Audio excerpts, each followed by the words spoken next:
Bismillahirrahmanirrahim. Elhamdülillahi Rabbil alemin. Ve salatu ve selamu ala eşrefil enbiyai vel mursalin. Nebine Muhammedin ve ala alihi ve sahbihi ecma'in. Rabbi şirah li sadri ve yessir li emri ve ahlul ukdeten min lisani yefqahu kavli.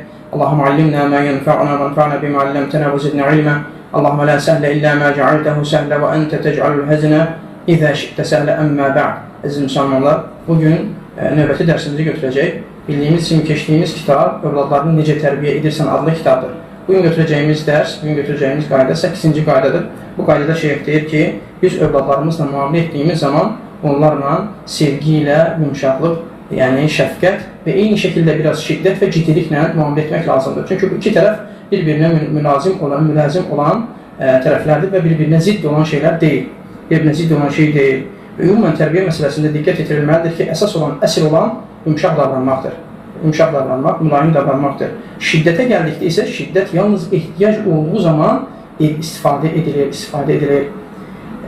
Şeyh deyir ki, kim övladları ilə təkcə yumuşaqlıq tərəfini, şəfqət və rəhmət tərəfini götürüb müamilə edərsə, amma şiddət və digər tərəfi tərk edərsə, artıq deyir ki, bu övladlarda qürurlanmaq və həmçinin rahatçılıq, həddi aşmaq və belə şeylərə aparıb çıxaracaq və bu şeylərlə də onun əxlaqını fəsada uğratmış olacaq həmin tərbiyəçi. Sonra deyilməsən, hər hansısa bir hallar baş verdiyi zaman, hansı ki onlardan özlərini göstərilməsi tələb olunur, orada deyil, onlardan gözəl şəkildə təsarruf etdiyini görə bilməyəcəksən. Niyə görə? Çünki tərbiyə ilk vaxtlarında düzgün qoyulmadığına görə və həmçinin də deyir ki, kim övladlarını tərbiyə etdiyi zaman yalnız şiddət və ciddilik tərəfini tutub tərbiyə edərsə, artıq deyir ki, o da övladları ilə özü arasında sanki bir boşluq və həmçinin bir sədd boşluq qoymuş kimi olar və sədd çəkmiş olar. Və görərsən ki, uşaqların da deyir, böyüdüyü zaman xəssiyyəti olduqca qəliz və kobud olar. Buna görə tərbiyə məsələsində üzərimizə düşən orta yolu tutub getməkdir. Nə tam yumuşaqlıq tərəfini tutub digər tərəfi tərk etməmək, ya da ki, tam şiddət tərəfini tutub digər tərəfi tərk etməmək. Sırf orta yolu tutub getməkdir. Və çalışmalıyıq ki, övlad tərbiyəsində övladlarımızın məhəbbətini cəlb etməyə çalışaq, məhəbbətini əldə etməyə, cəlb etməyə çalışaq. Hətta onlar bizə qulaq asdığı zaman, onlar bizə yönəldiyi zaman, onların yönəlişi, onların bizə qulaq asması razılıq, ehtiram və sevgi babından, sevgi yönündən olsun. Qorxu və heybət tərəfindən yox, əksinə sevgi və ehtiram və razılıq baxımından olsun onların bizə cavab verməsi və onların bizə qulaq asması. Gəldi ki, ikrah altında olan kimsəyə, məcbur olan kimsəyə, tərbiyə məsələsində bir insan əgər övladını məcbur edirsə, ikrah edirsə ki, bunun özü deyənləri etsin, görürsən ki, həmin kimsə, həmin uşaq valideynin qarşısında, yəni o şeylərə diqqət yetirəcək. Niyə görə? Valideynin qorxduğuna görə. Amma özü tək qaldığı zaman, o çəkindirilən şeylərə rahatçılıqla düşəcək və heç bir məhəl qoymayacaq. Çünki o şeylərdən onu çəkindirən valideynlərindən olan qorxuydu. Bu da həqiqətən tərbiyə metodikasında çox təhlükəli bir tərbiyə yoludur. Baxsaq görsək ki, Allah Subhanahu wa Ta'ala Quran-ı Kerimdə bizə nəyi bildirir? Görərək ki, Allah bizə bildirir ki, hansı ki, rəhmət ayəsi, deyir ki, Allah Subhanahu wa Ta'ala bu ayəyə baxsaq görərək ki, isticabə ilə, yəni sahabələrin Peyğəmbər sallallahu aleyhi və səlləmə icabət etmələri, ona cavab vermələri, onun sözünə qulaq asması, tabi olması ilə rəhməti və yumuşaqlığı bir-birinə bağlamışdır, bir yerdə gətirmişdir. Allah Teala öz kitabında deyir ki, Euzubillahimineşşeytanirracim, فَبِمَا رَحْمَةٍ مِنَ اللّٰهِ لِنْتَ لَهُمْ Allah Subhanahu Teala tərəfindən olan bir rəhmət idik, sən onlara qarşı mülayim oldun, yumuşaq davrandın. وَلَوْ كُنْتَ فَضًّا غَلِيظَ الْقَلْبِ لَنْفَضُّوا مِنْ حَوْلِكَ Əgər sən sərt və daş qəlbli olsaydın, onlar sənin ətrafından dağılıb gedərdilər. Şeyh deyir ki, Allah Subhanahu Teala doğru danışanların ən doğru danışanı olan Allah Teala burada Peyğəmbər sallallahu aleyhi və səlləmi nə ilə vəsf etdi? Dedi ki, sən əgər Allah Teala tərəfindən olan bir rəhmətdir ki, sən onlara yumuşaq davrandın. Əgər sən sərt olsaydın, daş qəlbli olsaydın, onlar sənin ətrafından dağılıb gedərdilər. Peyğəmbər sallallahu aleyhi və səlləmin tərbiyə metodikası da nə idi? O Peyğəmbər sallallahu aleyhi və səlləm sahabələrini daim rəhmətlə, şəfqətlə bürüyən bir kimsə idi. Onlara qarşı daim rəhmətlə, şəfqətlə, mülayim şəkildə davranırdı. Və bu rəhmətlə davranmaq, şəfqətlə, mülayim davranmaq bunlar ən böyük səbəblər idi ki, sahabələr Peyğəmbər sallallahu aleyhi və səlləmin çağırışına icabət etsinlər, ona bəyan etsinlər və ona tabi olsunlar. Ən böyük səbəblər idi. Deyir ki, ey valideyn, ey övladını tərbiyə etmək istəyən valideyn, sən əgər övladının sənə qarşı yönələndə sevgi, ehtiram, məhəbbətlə yönəlməsini istəyirsənsə, tərbiyə metodları içərisində bundan daha gözəl tərbiyə metodu hansı ola bilər ki, sən onu istifadə eləməyəsən? Yəni, ən gözəl tərbiyə metodu budur. Peyğəmbər sallallahu aleyhi və sələmin etdiyi metodikadır. Hansı ki, Allah Teala Quran-ı Kərimdə bunu bizə bildirir. O, sahabələri ilə davrandığı zaman rəhmətlə, şəfqətlə və həmçinin yumşaq davranardı. Şeyx deyir ki, bax gör, deyir, Allah subhanahu wa ta'ala Peyğəmbəri sallallahu aleyhi və səlləmi möcüzələrlə və həmçinin ayətlərlə ona yardım etməsinə baxmayaraq, deyir ki, əgər sənin danışığında kobudluq olsaydı, qəlbində sərtlik olsaydı, şiddət olsaydı, ətrafında olan sahabələrin və sənin sevənlərin səni tərk edib gedərdi. Baxmayaraq ki, o Peyğəmbər idi, Allah subhanahu wa ta'ala tərəfindən daim ayələrlə, möcüzələrlə yardım olunurdu. Onunla yanaşı, Allah Teala vurğulayır ki, səndə əgər kobudluq olsaydı danışıqda, qəlbində sərtlik olsaydı, ətrafında olan sahabələr və həmçinin də yaxınların sənin ətrafından dağılıb gedərdilər. Amma biz baxdığımız zaman Peyğəmbər sallallahu aleyhi və sələm tərbiyə üslubuna elə şeylərdən istifadə edib ki, sahabələrdən birisi Peyğəmbər sallallahu aleyhi və səlləm üçün öz nəfsini və malını fəda edəcək qədər sevirdi Peyğəmbər sallallahu aleyhi və səlləmi. Və onlardan birisi üçün Allah Rasulü öz nəfsindən və övladlarından daha əziz idi. Nə idi bu səbəb? Nə idi onları o qədər sevdirən Allah Rasuluna? Allah Rasulunu onlara elə sevdirən nə idi? Allah Rasulunu rəhmətlə, şəfqətlə, mülayim şəkildə onlarla davranması idi. Sən də deyib, övladlarınla müamilə etdiyin zaman bu cür davranışa daha avlə, daha üstün, daha çox ehtiyacı olan kimsəsən. Daha çox ehtiyacı olan kimsəsən ki, sən övladlarınla müamilə etdiyin zaman belə davranasan, belə müamilə edəsən. Sən onlara qarşı kobud əxlaqlılıq etsən, onlara pis əxlaq göstərsən, onlara qarşı sərt olsan, şübhəsiz ki, övladların sənin ətrafından qaçıb gedəcəklər, səndən uzaqlaşacaqlar. Müəyyən bu yaşadına çatdıqdan sonra ata söz keçirə də bilməyəcəksən, onlar səni tərk edəcəklər. Bu kobudluğa görə bəzi atalar, bəzi valideynlər görürsən ki, deyir, fəxirlənirlər ki, mənim övladım mənə asi olmur, nə əmr edirəmsə onu edir, mənim iznim olmadan heç bir şey yerinə yetirmir və elə zənn edirlər ki, bunu deməklə sanki övladları onlara cavab verməsində, qulaq asmasında səbəb sevgi, ehtiram və şəfqəti yox, əksinə onların övladlarına bu cür şiddətlə müamilə etməsi gətirib bunların bu cür davranışına gətirib çıxarır. Nəyə görə? Səbəb də qorxudur. Övladları onlardan qorxduğu üçün onların valideynlərin yanında olanda mülayim davranırlar, onların sözündən çıxmırlar. Nə üçün? Çünki uşaqda qorxu o əldə çatıb ki, ağzını açıb danışmaq istəyir, qorxur ki, bu dəqiqə atası eşidər və yaxud anası eşidər, o danışığa görə onu vuracaq. Qorxur ki, atası bu dəqiqə onun hərəkətini görər, ona görə vuracaq, bunu acılayacaq, təhqir edəcək. O qorxu səbəbi ilə onlar məcbur itaat edirlər. Belə valideynlər də deyir, bundan fəxr edirlər ki, sanki bu tərbiyə gözəl tərbiyə üslubudur. Əlbəttə ki, bu xatadır. Bu xatadır. Yəni, bu cür tərbiyə etmək, şübhəsiz ki, uşaqlarda olan o bacarıqların, onlarda olan qüdrətlərin qarşısını, istedadın qarşısını təmizdir, kəsib doğrayır və onu o şeylərdən məhrum edir. Əgər uşaqda qorxu olarsa, uşaq əgər valideynlərə itaat etdiyi zaman qorxu ilə itaat edərsə, görəcəksən ki, uşaq özündə olan bacarıqları ortaya çıxara bilməyəcək. Davranışında olsun, danışığında olsun, daim sanki nəzarət içərisində olan, qorxu içərisində olan bir kimsənin davranışı kimi davranacaqlar. Valideynləri ilə danışanda 2-3 kəlmə, 4 kəlmədən istifadə edib susacaqlar. Yəni, onun üzərində olan o bacarıq və istedadlarını ortaya çıxarmaqdan da məhrum olacaqlar, deyir belə uşaqlar. Əlbəttə ki, bu cür tərbiyə üslubu olduqca təhlükəli və pis tərbiyə üslubudur və həmçinin bu, uşaqlarda olan sevgini, rəhməti, onların daxilində olan sevgini və rəhməti məhv edən, söküb dağıdan tərbiyə üslublarındandır, bu xatadır.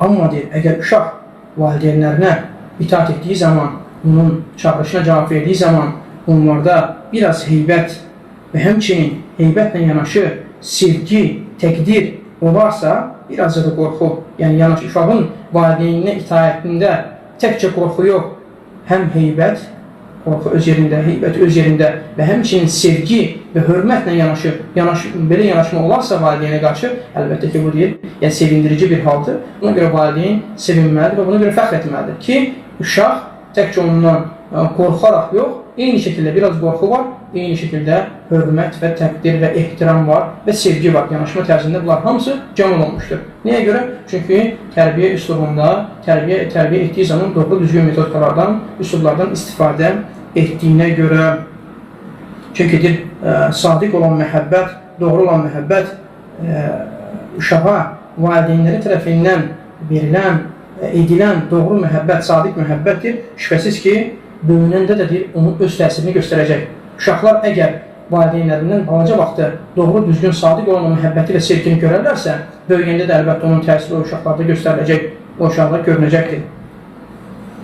Deyir ki, biz gəlin baxaq deyir, ən əzəmətli olan tərbiyəçinin tərbiyə metodikasına. O da kimdir? Peyğəmbərimiz sallallahu aleyhi və səlləm. Baxaq görək Peyğəmbərimiz sallallahu aleyhi və səlləm tərbiyə etdiyi zaman tərbiyə üslublarından nələri istifadə edərdi? Peyğəmbər sallallahu aleyhi və səlləmin tərbiyəsinə baxdığımız zaman deyir, tərbiyə vermə üslubuna baxdığımız zaman o daim sevgini və şəfqəti izhar eləyərdi. Uşaqlara qarşı daim sevgini və şəfqəti izhar eləyərdi. Hətta başqalarının yanında olsa belə, Peyğəmbər sallallahu aleyhi və səlləm günlərin bir günü sahabələrinə xütbə verir. Hansı ki, əvvəlki dərslərimizdə də bunu vurgulamışıq. Şeyx sadəcə bəzi hallarda yenə təkrar olaraq gətirir. Çünki buradakı məqam onu gərəkdirdiyinə görə. Günlərin bir günü sahabələrinə xütbə verir. Həsən və Hüseyin radiyallahu anhuma, onlar ikisi üzərində qırmızı köynək giyinərək gəlirlər. Yeri gəlir, bəzən görsən ki, yerişləri də ki, köynək uzun olduğuna görə ayaqlarını ilişib yıxıla-dura gəlirlər ikisidən. Peyğəmbər sallallahu aleyhi və səlləm bunları görüb dözə bilmir. Xütbəsini kəsir, minbərdən inir aşağı Peyğəmbər sallallahu aleyhi və səlləm. Peyğəmbər sallallahu aleyhi və səlləm minbərdən inib, bunları götürüb, bağrını basıb, onlarla birlikdə qalxır xütbəyə. Sonra minbərə qalxdığı zaman deyir ki, Allah subhanahu ta'ala doğru dedi. Nə deyir Allah ta'ala? Ennəmə ənvalukum. Allah ta'ala deyir ki, ennəmə ənvalukum və avladukum fitnə. Həqiqətən sizin övladlarınız və mal mülkünüz sizin üçün bir fitnədir. Sonra deyir ki, baxdım deyir, bu iki balaca gələn uşağa, hansı ki onlar deyir, yıxıla-dura gəlirdilər, mən dözə bilmədim, səbr edə bilmədim deyir və xütbəmi, danışığımı kəsdim, inib onları qaldırdım yuxarıya. Yəni, Peyğəmbər sallallahu aleyhi və səlləm hətta dinin ən əzəmətli ayinlərini yerinə getirəndə belə yenə də o şey mani olmurdu ki, o övladlara qarşı, uşaqlara qarşı rəhmətlə, şəfqətlə, yumşaqlıqla davranmasına. Hətta bu halda belə yenə də başqalarının qabağında bu cür əzəmətli ibadətin içində olsa da belə yenə şəfqətlə və rəhmətlə davranırdı Peyğəmbər sallallahu aleyhi və səlləm. Çünki deyir, şeyx deyir ki, indi atalardan deyir, bu cür etmələri tələb olunmasa da, ən azından heç olmasa deyir, valideynlərdən tələb olunan odur ki, övladları ilə müamilə etdiyi zaman onlara qarşı olan sevgini izhar eləsinlər, göstərsinlər. Yəni, daş gəldi olmasınlar, qaşqabaqlı şəkildə daim davranmasınlar. Heç olmasa bunu edə bilmirsə, bunu edə bilməyəcəklərsə, bundan da zaten bu cür əməl etməsi də onlardan tələb olunmur. Ən azından tələb olunan odur ki, övladlarını tərbiyə etdiyi zaman övladlarına qarşı sevgini izhar eləsinlər, göstərsinlər və onları sevdiyini bildirsinlər. Onlara şəfqət göstərdiklərini valideynlər övladlarına bildirsinlər. Və tərbiyədə uğur qazanan tərbiyəçinin üzərinə vacib olan nədir? Övladları ilə öz arasını necə qurmağa çalışmalıdır? Övladları ilə öz arasını sevgi və rəhmətlə, yəni aralarını birləşdirməyə çalışmalıdır. Yəni, onların arasındakı müamilə, onların arasındakı olan bağlılıq tərbiyəçi ilə tərbiyə edilən arasında sevgi və mərhəmət üzərində qurulmalıdır. Şiddət və sərtlik üzərində yox.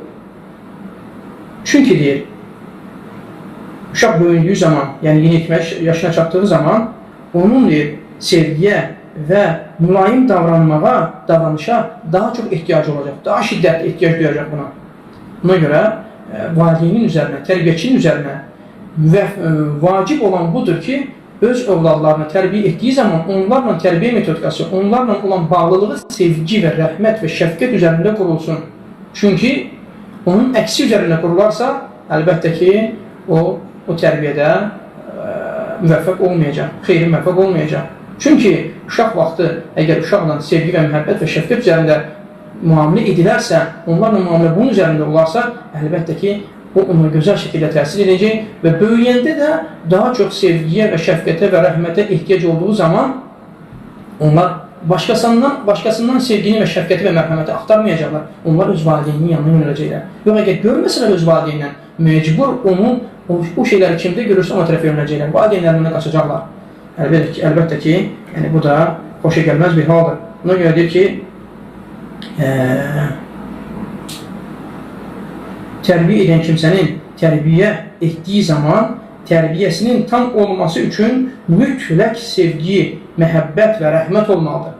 O tərbiyəni gözəl şəkildə vermək istəyirsənsə, tərbiyə kamil və şamil şəkildə olmağını istəyirsənsə, mütləq o tərbiyənin içərisində və önündə və ən başında sevgi, məhəbbət və rəhmət olmalıdır. Çünki deyir ki, əgər uşaq tərbiyəçisi tərəfindən gözəl şəkildə ehtimam göstərildiyini görərsə, gözəl şəkildə şəfqət və rəhmət göstərildiyini görərsə və ondan gözəl şəkildə sevgiyə və məhəbbətə dəlalət edən ibarələri, sözləri eşidərsə, şübhəsiz ki, özünü həmin tərbiyəçiyə tərəf yönəldəcək, həmin tərbiyəçiyə tərəf özü yönələcək. Və tərbiyəçi ata, ana olsun, ana olsun və yaxud da ata, ana yoxdursa, o övladları tərbiyə edən əmi olsun, dayı olsun, kim olursa olsun, əgər belə bir müamilə ilə yanaşarsa, artıq o, hər hansısa bir şey nəsiyyət etmək istədiyi zaman, o uşaq ondan gözəl şəkildə gözəl sevgiyə və şəfqətə və rəhmətə dəlalət edən kəlmələr eşidib, artıq da görərsən deyir, o uşaq onun sözünə həm qulağı ilə, həm qəlbi ilə qulaq asar, diqqət etirər. Tam yönələr tərbiyəçiyə tərəf. Yəni, sanki yola verilmiş kimi qulaq asıb, sonra öz işində olmaz. Yox, əksinə. Çünki balacalığından o tərbiyəçi tərəfdən gözəl sevgi, şəfqət, rəhmət görüb, mülayimlik görüb, bu da o uşağı cəlb edib özünə. O uşaqda buna qarşı bir sevgi yaradır. Və həmin uşaqda, həmin tərbiyəçi hər hansısa bir sözü deyib, nəsiyyət etmək istəyəndə şübhəsiz ki, ona yönəliş necə olar? Həm qulağı ilə, həm də qəlbi ilə.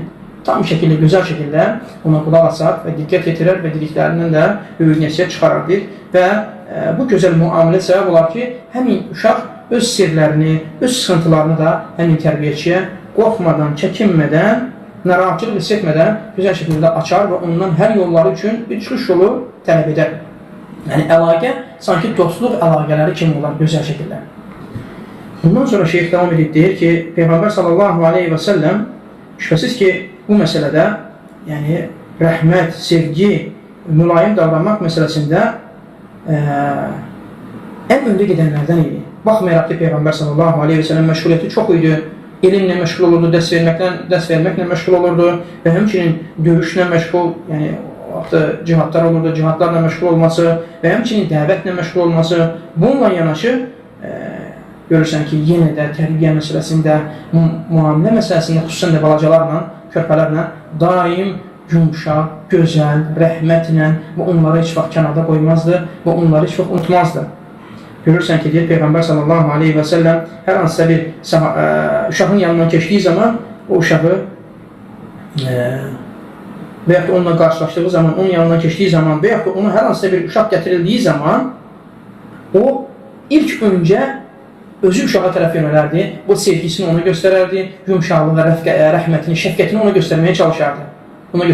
Yəni, sanki o sevgiyə dəlalət edən o hərəkətlər, sevgiyə və rəhmətə və şəfqətə dəlalət edən o kəlmələr birinci Peyğəmbər sallallahu aleyhi və səlləmdən izhar olardı uşağa qarşı ki, hətta onun sevgisini cəlb eləsin. Onun başına məhz çəkərdi, yəni sığal çəkərdi başına və həmçinin uşaq üçün dua edərdi və həmçinin onu öpərdi.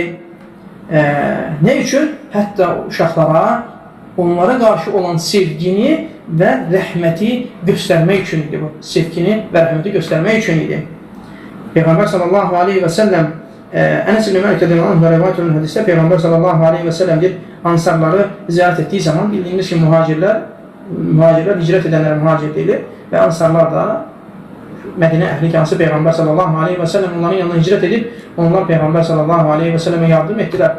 Mədinə əhli ansarları ziyarət etdiyi zaman onların uşaqlarına salam verərdi və onların uşaqlarının başına sığal çəkərdi. Bu Peyğəmbər sallallahu aleyhi və səlləm ədəbindəndir və bunun sünnəsindəndir. Uşaqları gördüyü zaman başına sığal çəkmək Peyğəmbər sallallahu aleyhi və səlləmin sünnəsindəndir. Və həmçinin bir gün Cəfər radiyallahu anhunun yanından keçir, hansı ki balaca uşaq idi, oynuyordu deyir. Peyğəmbər sallallahu aleyhi və səlləm Cəfərin başına 3 dəfəli ilə sığal çəkir. Və həmçinin Peyğəmbər sallallahu aleyhi və səlləm Hişam ibn Abdullahın başına məscid sığal çəkərdi və onun üçün dua edərdi. O zaman ki, o anası onu balaca ikən Peyğəmbər sallallahu aleyhi və səlləmin yanına gətirib, anası, yəni Hişam ibn Abdullahın oğlu Hişamı Peyğəmbər sallallahu aleyhi və səlləmin yanına gətirir anası. Peyğəmbər sallallahu aleyhi və səlləm də həmin uşağın başına sığal çəkər, onun üçün dua edər. Bu Peyğəmbər sallallahu aleyhi və səlləmin əxlaqı və ədəbi idi uşaqlarla davranışda olan. Buna görə deyir ki, şübhəsiz ki, şəfqət və sevgi ilə olan toxunuş, uşağa olan şəfqət və sevgi ilə olan toxunuşun çox əzəmətli bir təsiri vardır. Çox əzəmətli bir təsiri vardır. Nədə? Uşaqların tərbiyəsində, onların nəfsi tərbiyəsində, onların rahatçılığında, onların səadətində çox böyük təsiri vardır. Və həmçinin deyir, bu cür toxunuşun çox dərin təsiri nədə göstərir özünü də? Uşaqların təbiətində, uşaqların cəsədi, uşaqların həm cəsədi baxımından, həm aqli baxımından, həm nəfsi baxımından, həm də ruhi baxımından salamatlıqlarına olduqca çox dərin təsiri vardır bu cür toxunuşların. Bundan sonra şeyh deyir ki, bunların hamısı, yəni cəm etsək, görürük ki, üzərimizə vacib olan nədir? Sevgi, şəfqət və rəhmət göstərdiyimizlə yanaşı, onlardan təhlükəli xatalar baş verdiyi zaman şiddət göstərməyi də bacarmalıyıq. Təkcə yəni bir tərəfini tutub getməmək. Əgər onlardan təhlükəli bir xatalar baş verərsə və həmçinin utandırıcı hərəkətlər, xəsiyyətlərində pis bir xəsiyyət, onlarda pis bir davranış baş verərsə, bu davranışa qarşı da çox ciddi şəkildə mübarizə aparmağı və onlara bu məsələlərdən çox ciddi şəkildə yanaşmamızı göstərməliyik. Yəni, üzərimizə vacib olan budur. Yəni, başı boşuna buraxmamalıyıq belə. Lakin bu necə olmalıdır? Onların xatalarına qarşı şiddət göstərmək nə form olmalıdır? Qışqır, bağır, onlara qarşı bəddua etməklə yox, əksinə onlara gözəl şəkildə bunu başa salıb, onları bir də bu əməli təkrar şəkildə yerinə yetirməməsi üçün tənbih etmək yolunu tutaraq olunmalıdır bu. Üstü başına qışqıraraq, onların üzərinə qışqıraraq, onlar üçün bəddua edərək yox. Və həmçinin deyir ki, əgər onlardan baş verən xatalar səbəbilə biz onları cəzalandırmaq istədiyimiz zaman, əgər onları cəzalandırmaq üçün qərar götürmüşsə, qərar vermişsə onları cəzalandıracaq, bu pis xatalarına görə, bu pis hərəkətlərinə görə, ədəblərinə görə uşaq nə qədər üzrxahlıq eləsə də belə, yəni təəssüflənsə də belə, biz deyir, onu o cəzanı verməkdən geri durmamalıyıq. Bu biraz qəribə çıxsa da, şeyh burada açıqdır, nəyə görə? Yəni, uşaqdan əgər davranışında çirkin bir davranış baş verərsə, təhqiramiz sözlər və xəsiyyətlər və əməllər ortaya çıxarsa, biz onu gözəl şəkildə bəddua etmədən, onun üzrünə qışqır bağır salmadan, gözəl şəkildə bu əməlin bir də təkrar edilməsinin qarşısını almaq üçün bunu əməldən onu çəkindiririk. Yox, görsək ki, davam edir bu, dayanmır və biri başa düşür ki, bu günahdır, onda biz onu cəzalandırmaq qərarı ilə qərarlanmışıqsa, bu qərardan geri çəkilməməliyik. Hətta o üzrxahlıq bildirsə belə, hətta bizim üçün bizdən üzrxahlıq diləsə belə, etdiyinin xata olduğunu bildirsə belə, yenə deyir, o cəzanı verməkdən dala durmamalıyıq. Nə üçün?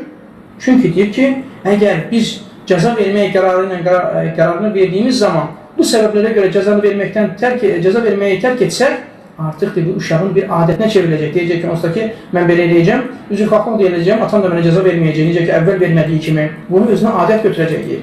Bunu özünə adət götürəcək. Lakin deyir,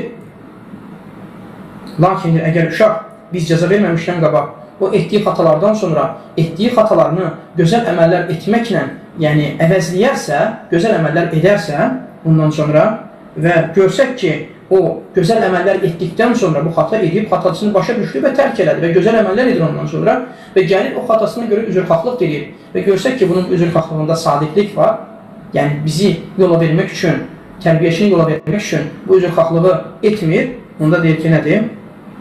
Bizim ona verəcəyimiz cəzanı tərk etməyimizdə bir qəbahət yoxdur. Yəni, cəzanı tərk etməkdə bir qəbahət yoxdur. Əksinə çalışmalıyıq ki, cəza verməyək bu halda, onu biraz da özümüzə tərəf çəkək.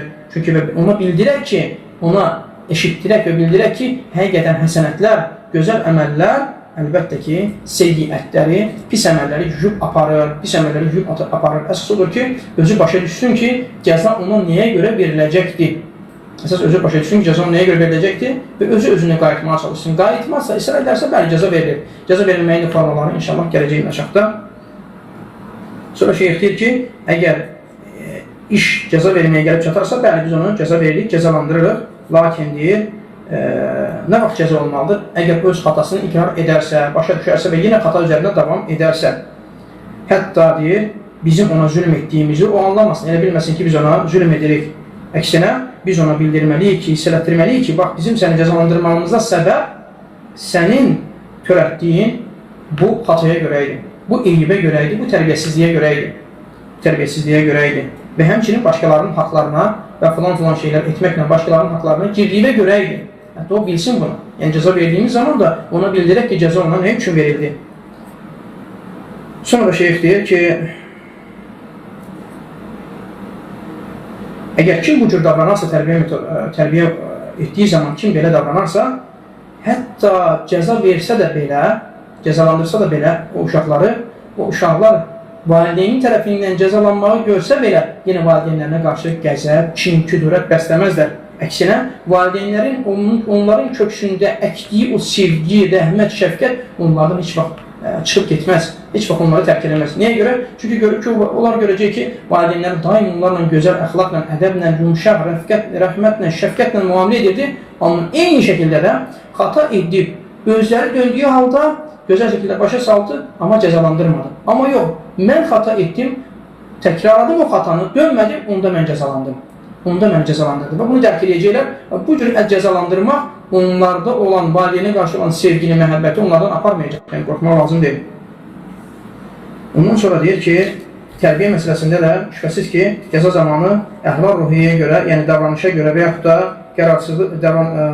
əhval-ruhiyyəyə görə davranmaq və qərarsızlıq etmək düzgün deyildir. Düzgün deyildir. Çünki bəzi atalar görürsən ki, övladlarını tərbiyələndirdiyi zaman, yaxud da cəzalandırdığı zaman qəzəb halı olarsa, qəzəb halına gətirib çatdırarsa, övladlarını bunda cəzalandırırlar.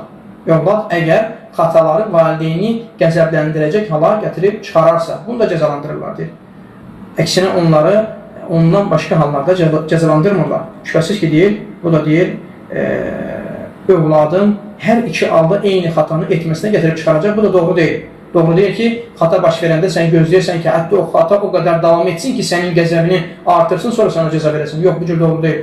Hətta sən bu qəzəblənməsən də belə xata gördüyün zaman və yaxud əvvəldə zikr etdiyimiz qaydaları tətbiq edərək cəzanı ona görə versən, inşallah ki, vaxtında o xatadan övladını döndürə biləcəksən. Və həmçinin deyir ki, əgər, bu məsələyə diqqət etirmək lazımdır burada, deyir ki, əgər ailədə hər hansısa bir kimsə, ata və yaxud da ana övladını cəzalandırmaq qərarını veribsə və cəzalandırırsa, digər ailə üzvlərinin də bu kimsənin verdiyi cəzaya hörmət etməsi lazımdır. Hörmət etməsi lazımdır, ehtiram göstərməsi lazımdır. Qarşı çıxmaq yox. Xüsusən də valideynlər. Çünki deyir, əgər ata övladını cəzalandıracaqsa, ana digər tərəfdən onu uşağı bağrına basacaqsa və sığallayacaqsa, göz yaşlarını siləcəksə, sonra ona həmin xataları etməsi üçün cürət verəcəksə, əlbəttə ki, bu cəzalandırmağın heç bir faydası olmayacaq. Buna görə əgər ata onu cəzalandırmanı qərarlaşdırıbsa, ananın bu məsələdə onun əksini göstərməsi doğru deyil. Əksinə, atanın yanaşdığı kimi ailə üzvləri yanaşmalıdır ki, hətta övlad bu cür cəzadan öz payını götürsün və tərbiyələnsin və həmin xatalara qayıtmasın. Yoxsa əksi olarsa, o cəzanın verməyin heç bir faydası olmayacaq. Ona görə bəzi ailələrdə görürsünüz ki, uşaq yalnız ata evdə olan vaxtı sözə qulaq asır, ata evdən çıxdığı zaman isə heç ananın sözünə çevrənib baxmır, ananın sözünə heç ehtiram göstərmir, diqqət göstərmir. Bu da nəyə görə? Görürsən ki, bu tərbiyə məsələsində ata ilə ananın tərbiyə metodikası üst-üstə düşmədiyinə görədir ki, bu da bəhrəsini göstərmir bu tərbiyədə. Bundan sonra şeyx davam edib deyir ki,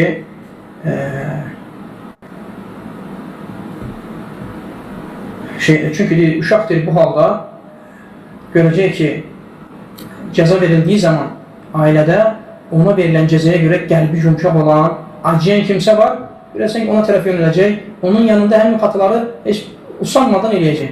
Amma cəza verən kimsənin cəzasının da deyir, burada heç bir faydası olmayacaq. Sanki ata evdəykən cəzalandırdı, ana da gözəl müamilə göstərdi, ata evdən çıxandan sonra ananın yanında ata o xataları eləyəcək, ana da işini eləyə bilməyəcək. Çünki əvvəlki vaxtda ata cəzalandırdığı zaman ana sussaydı, atanın verdiyi cəzaya o da hörmətlə yanaşsaydı və eyni formada davransaydı, əlbəttə ki, o tərbiyənin öz bəhrəsini görəcəkdilər. Ondan sonra şeyx davam edib deyir ki, vurmaq məsələsinə gəldikdə isə tərbiyədə, vurmaq deyir, yəni uşaq tərbiyəsində tərbiyə üslubu deyilikdə təkcə vurmaq başa düşülməməlidir. Tərbiyə üslubu təkcə vurmaqdan ibarət deyil, uşağı döyməkdən ibarət deyil. Əksinə, o bizim tərbiyə etdiyimiz zaman, yəni qayıdacağımız ən sonuncu şey olmalıdır. Qayıdacağımız, əlimizə atacaq ən sonuncu şey vurmaq olmalıdır. Yəni ilk nədə yox. Və həmçinin çoxlu vurmağı tərk eləmək olsun. Çünki deyir, uşaq tərbiyəsində ilk öncə vurmağa qaçan, vurmağa tərəf yönələn və çoxlu vurmaqdan istifadə edən kimsə, həmin şeyləri istifadə edən kimsədir, tərbiyədə aciz olan, zəif olan kimsədir. Yəni, bu tərbiyə məsələlərində aciz olan, zəif olan kimsələrin tərbiyə üslubu nədir? İlk anda vurmaqla, təhqir eləməklə, alçatmaqla tərbiyə etmək. Əlbəttə ki, bu acizlərin və zəiflərin tərbiyə üslubudur. Əksinə bu, çox vaxtdır fayda yox, zərərdən başqa heç nə vermir. Əksinə onun verdiyi zərər faydasından daha çox olur. Çünki deyilir ki, vurmaq nə üçündür? Vurmaq ədəbləndirmək üçündür. Yəni, daha doğrusu, ədəbləndirdiyin zaman, tərbiyə etdiyin zaman vurmaq yeməkdə olan duz kimidir. Əgər yeməkdə olan duz az olarsa və yaxud da orta normada olarsa, inşallah yeməyi bu fəsada uğratmaz. Yemək, məsələn, yiyilməsi bir vəziyyətdə olmayacaq. Yemək yiyiləsi bir vəziyyətdə olacaq, öz yerində olacaq. Amma yox, o yeməkdə duz çox olarsa, əlbəttə ki, bu yeməyi ifsad eləyər və yemək yiyiləsi bir halda olmaz. Vurmaq da belədir. Vurmaq əgər o yeməkdə olan duz kimi olmazsa, lazım olan yerində, lazım olan miqdarında olmazsa, əlbəttə ki, o da tərbiyəni fəsada uğradacaq və fayda olmayacaqdır. Əgər sən bir övladını tərbiyə etdiyin zaman vurmaqla tərbiyə etmək istəyirsənsə, yəni gəlib, əgər bu həddə çatıbsa, istəyir bu əllə vurmaq olsun, istəyir çubuqla vurmaq olsun, buddur ki, sən aşağıda sayılacaq şeylərə diqqət edirəsən vurmamışdan öncə. Birinci, burada çox gözəl şeylər zikr edir. O kimsə ki, bütün tərbiyə metodikalarını istifadə edib, vurmaqdan başqa bir əlacı qalmayıb. Birinci, bilmək lazımdır ki, vurmaq, yəni vurduğun zaman sən nə üçün vurursan ona? Onu islah eləmək üçün, onu müalicə eləmək üçün vurursan. Vurmaq, yəni intiqam, ondan məsələn intiqam almaq və yaxud da ki, həmin uşağın üzərində qəzəbini söndürmək üçün bir vəsilə olmamalıdır sənin üçün. Yəni qəzəbini vuraraq uşağın üzərində söndürməməlisən. Ondan intiqam almamalısan ki, niyə mən belə eləmədim? Əksinə, bilmək lazımdır ki, vurursansa, birinci niyyəti düzəl, vurmaq bil ki, burada vuruş, sənə icazə verilən vuruş, onların tərbiyə etmək üçün olan vuruşdur və onları islah etmək üçün olan vuruşdur, müalicə etmək üçün olan vuruşdur, bu icazə verilən, bu bir.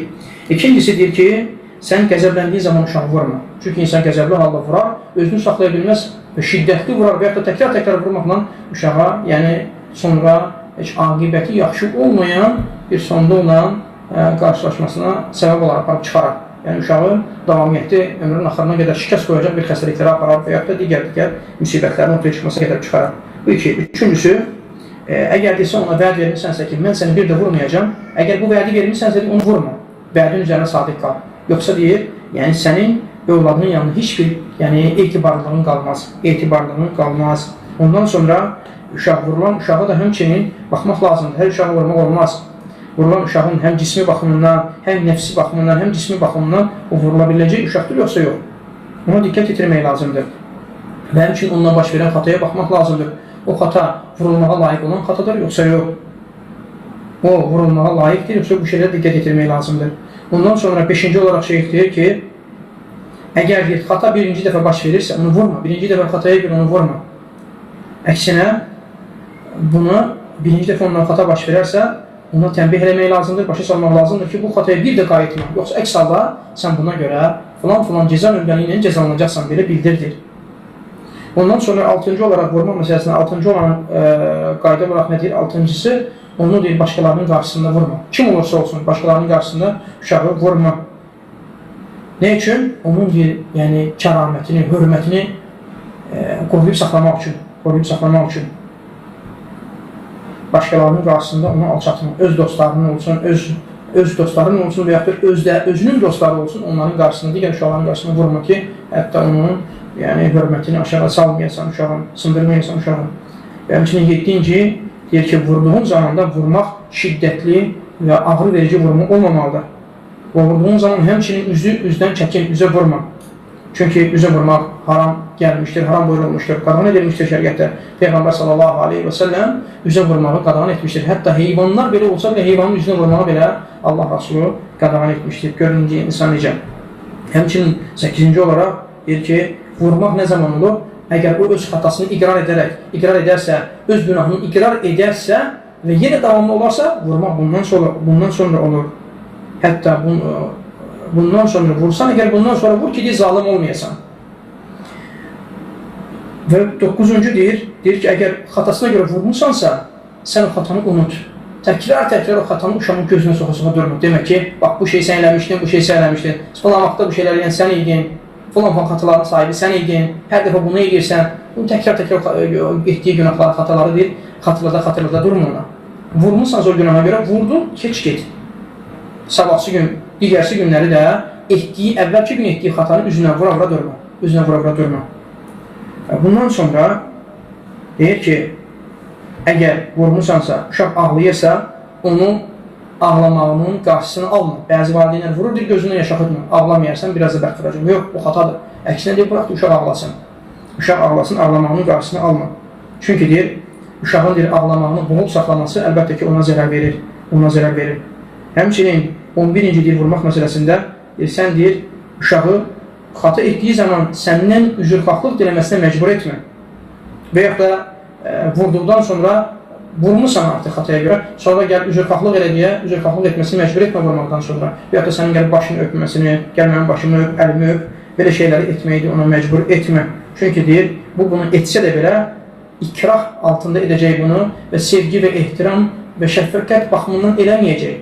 Əksinə mecburiyyət qarşısına qaldığına görə edəcək bunu. Gəlib əl öpmək olsun və yaxud da xatasından dönməyi bildirmək olsun, üzrxahlıq etməsi olsun. Bunlar lazım deyildir. Və həmçinin 12-cisi deyir ki, vurmaq nə vaxt olur? Vurmaq tərbiyə üslublarının hamısını tətbiq etdikdən sonra, yəni ən axırda, yəni vurmaq ən axırıncı qayıdacağımız şeydir. Vurmaq bütün tərbiyə üslublarını tətbiq etdikdən sonra, əgər görsə ki, bu uşağa başqa bir şey fayda vermir, o halda vurmaq icazəlidir. Vurmağın da forması əvvəldə saydığımız, yuxarıda saydığımız 12-yə yaxın qayda saydıq. Onlara uyğun şəkildə olmalıdır. Daha çox da deyir, yəni hansı ki o məhrum etmə hesab metodikalarını istifadə etdikdən sonra sonda isə fayda verməzsə vurmaqdan istifadə etmək olar. Və həmçinin 13-cü uşağın vurduğun zaman, uşaq deyir, qəflət içərisində olduğu zaman və yaxud da fikri başqa bir yerdə olduğu zaman qəflətən uşağı vurma. Uşağın fikri başqa yerdə, qəflətən xatasına görə gedib vurma. Çünki bu deyir, olduqca böyükdür, təhlükəyə və zərərə aparıb çıxaracaq. Uşağın xəbəri olmadan, o hiss etmədən vurmaq, ola bilsin ki, onun deyir, psixoloji sarsıtsın və yaxud da deyir, çox güclü qorxuya düşməsinə aparıb çıxara bilər uşağın, çox güclü qorxuya aparıb çıxmasına və sarsınmasına aparıb çıxara bilər. Bu da ki, təhlükəli bir şeydir, bu şeylərə diqqət yetirmək lazımdır. Buna görə şeyh deyir ki, uşağı vurmamışdan qabaq məhrum etməklə cəzalandırmaq ispat olunub ki, cəza metodikaları içərisində ən fayda verən cəza metodikasıdır. Vurmaq yox, məhrum etmək. Yəni, hansı bir şeylər ki, əvvəl alırdın, yiyirdi, içirdi, gəzirdi, giyindirirdin, bir çox şeylər var ki, o uşaq sevirsən, onu eləyirdin. Cəza verəcəksənsə, birinci o şeylərdən onu məhrum etməklə cəzalandır. İspat olunur ki, bu cür cəza metodikası ən faydalı cəza metodikasıdır. Ən faydalı cəza növlərindəndir. Vurmaq yox. Çünki cəza məyində çalış ki, bu əsas olsun. Peyğəmbər sallallahu aleyhi və səlləm, Ayşə rədiyallahu anh deyir ki, Peyğəmbər sallallahu aleyhi və səlləm heç vaxt deyir, əli ilə kimsə vurmamışdır. Nə bir qadın olsun, nə də deyir, bir xidmətçi olsun, heç vaxt deyir, görsən ki, onu əllə vurmazdır. Peyğəmbər sallallahu aleyhi və səlləm heç vaxt deyir, yəni vurmaqdan, vuraraq deyilən tərbiyə etməkdən istifadə eləməzdi. Lakin deyir, Peyğəmbər sallallahu aleyhi və səlləm tərbiyə verdiyi zaman nədən istifadə edərdi? Tərk etməkdən, məhrum etməkdən istifadə edərək onu tərbiyələndirərdi. Məsəl üçün, qadınlarından bəzilərini tərbiyələndirmək üçün bir ay onları hicr edib, tərk edib. Düzdür, biz uşaqlarını tərk edə bilməsək də, amma burada işarə yeri nədir? Yəni, bizə üçün faydalı yeri odur ki, Peyğəmbər sallallahu aleyhi və səlləm belə hallara çatdığı zaman vurmadı. başqa metodikalardan, başqa vəsilələrdən istifadə elədi. Biz də, yəni hər hansısa bir şey olduğu zaman ilk öncə vurmağa tərəf yönəlməməliyik. Baxsaq gözəl Peyğəmbər sallallahu vurmaqla tərbiyələndirmirdi. Əksinə, qadınların tərəfindən xata baş verdiyi zaman bir ay onları qadından uzaqda kənar qalardı, onları hicr eləyərdi, tərk edərdi, bununla onları cəzalandırardı. Və həmçinin döyüşə gecikən 3 dənə səhabə, onları cəza metodikası nə oldu Peyğəmbər sallallahu aleyhi və sələmin? Cəza vəsiləsi onlardan təqribən 50 günə yaxın salamı tərk etmək, salamı kəsmək oldu. Hətta Allah subhanahu wa ta'ala onlar barəsində ayələr nazil elədi, onların bağışlanmasını bildirən ayələr nazil etdikdən sonra onlara salam verildi. Yəni bu açıq-aşkar nümunədir ki, Peyğəmbər sallallahu aleyhi və səlləm hətta belə çətin məqamlarda belə vurmaqdan istifadə edərək cəzalandırmırdı. Buna görə deyir ki, uşaq deyir, nə qədər günah edirsə etsin, günahı nə qədər şiddətli olursa olsun, ləbud olan, vacib olan nədir? Deyir ki, veriləcək cəza da mütləq cəzanın içərisində yenə də rəhmət və şəfqətdən pay olmalıdır. Yəni, daş qəlbliklə sərt, sanki düşmən qarşısında vuruşub, düşmənə qarşı davranılan davranışla uşağa tərbiyə vermək, üslubundan istifadə etmək lazım deyil. Əksinə, uşaq deyir, günahı nə qədər olursa da olsun, tərbiyə verdiyin zaman yenə də o tərbiyə metodikasının içərisində, cəzanın içərisində mütləq rəhmətdən və şəfqətdən bir pay olmalıdır, deyir. Mütləq rəhmətdən və şəfqətdən bir pay olmalıdır. Burada şeyh axır olaraq deyir ki,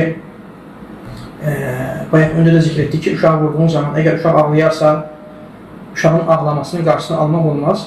Baxmaq lazımdır ki, uşaq ağlasın. Çünki ağlamaq deyir, uşağın içərisində olan kini, küdurəti, o qərəzi, qəzəbi hamısını jüb aparıb təmizləyir. Necə ki, deyir, göz yaşı gözü jüb təmizlədiyi kimi, həmçinin bu ağlamaq da qəlbi də təmizləyir. Bu ağlamaqda olan göz yaşı gözü təmizlədiyi kimi, ağlamağın özü də qəlbi təmizləyir. Kinlə, küdurətdən, qəzəbdən, nifrətdən, vurana qarşı olan bir şeylərdən təmizləyir qəlbi. Ona görə deyir ki, bu uşağın vurandan sonra ağlamasının ən gözəl hallarından birisi də budur ki, tərk edirsən ki, qoy ağlasın, içində olanı tam boşaltsın. Yəni, onun ağlamanın qarşısını alma və yaxud da məhrum etmə. Və həmçinin son olaraq şeyh deyir ki, əgər uşağından hər hansısa bir xata beş verdiyi zaman o xataya görə onu cəzalandırırsansa, mütləq doğru iş görərsə, onu doğru işinə görə də mükafatlandır. Yəni, daim xata etdiyi zaman cəzalandırmaqla kifayətlənmə. Əksinə, necə ki, xata etdiyi zaman cəzalandırdı, eyni formada gözəl iş gördüyü zaman, yaxşı iş gördüyü zaman da onu mükafatlandır ki, hətta adil olasan, hətta bu məsələdə adil olasan və yəni tərəzini tam ortada, öz mizanında qoruyub saxlaya biləsən. Zülüm tərəfi ağır gəlməsin. Çünki deyir, hansı tərbiyə metodikasına baxsa, görsək ki, əgər o tərbiyə yalnız təkcə cəza vermək üslubundan istifadə edilir, görürsən ki, deyir, o çox effekt göstərmir və orada tarazlıq olmur. Müəyyən vaxt sonra həmin tərbiyə üslubu deyir, həmin uşağın azmasının ən böyük səbəblərindən olur. Buna görə deyir, tərbiyə metodikasının mütləq cəzaya, yəni xataya cəza verildiyi kimi, gözəl işə də, gözəl əmələ də mütləq mükafat verilməlidir ki, hətta o tərbiyədə insan xeyrə müvəffəq olsun. Çünki şeyh son kəlmə olaraq deyir ki, yəni bizim cəza verməyimiz, yəni tərbiyəçinin cəza verməsi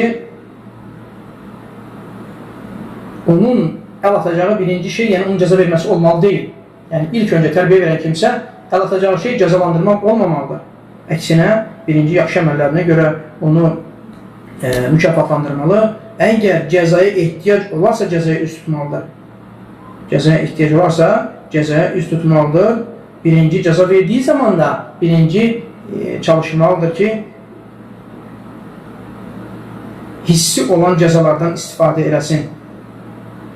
Yox, əksinə, deyir ki, hissi olan cəzalardan istifadə etməsin. Əgər cəzaya tərəf yönələrsə, tərbiyəçi çalışsın birinci mənəvi cəza formalarından, metodikalarından istifadə eləsin, hissi olaraq cəza vəsilələrini istifadə eləməsin. Birinci rəhmət və şəfqət və həmçinin etdiyi yaxşı əməllərə görə mükafatlandırırsan, cəzaya ehtiyac olanda əl atırsan. Əgər cəzalandırmaq istəsən, cəzalandıranda da birinci olaraq, hissi olaraq onu cəzalandırma. Əksinə, mənəvi olaraq onu cəzalandır. Nə vaxt ki, əgər hissi cəzalandırmağa ehtiyac duyurlarsa, onda ona tərəf yönəlmək olar. 8-ci qayda bura qədər.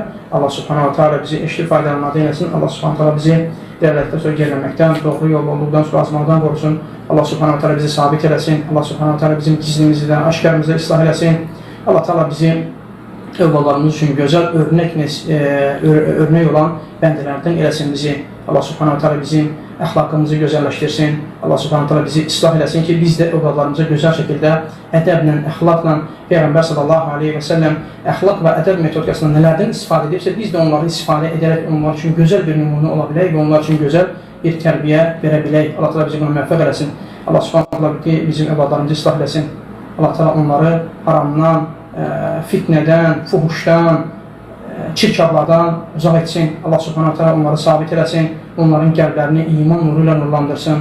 Onları irəlilikdə sonra gəlməkdən, doğru yolda olduqdan sonra azmaqdan qorusun. Allah subhanahu ta'ala övladlarımızı bütün göz bəbələri eləsin və həmçinin başımıza tac giyindirəcək övladlardan eləsin onları. Allah subhanahu ta'ala bizim göz bəbəyimiz eləsin. Allah subhanahu ta'ala daim onları qorusun, xeyrin müvəffəq eləsin, sabit eləsin. Allah ta'ala onları islah eləsin. Allah subhanahu ta'ala da onların islahında bizə yardım eləsin, bizə kömək olsun. Allah bilir doğrusunu. Amma bihamdik. Əşhədən la ilahe illə ent. Estağfiruka və atubu ileyk.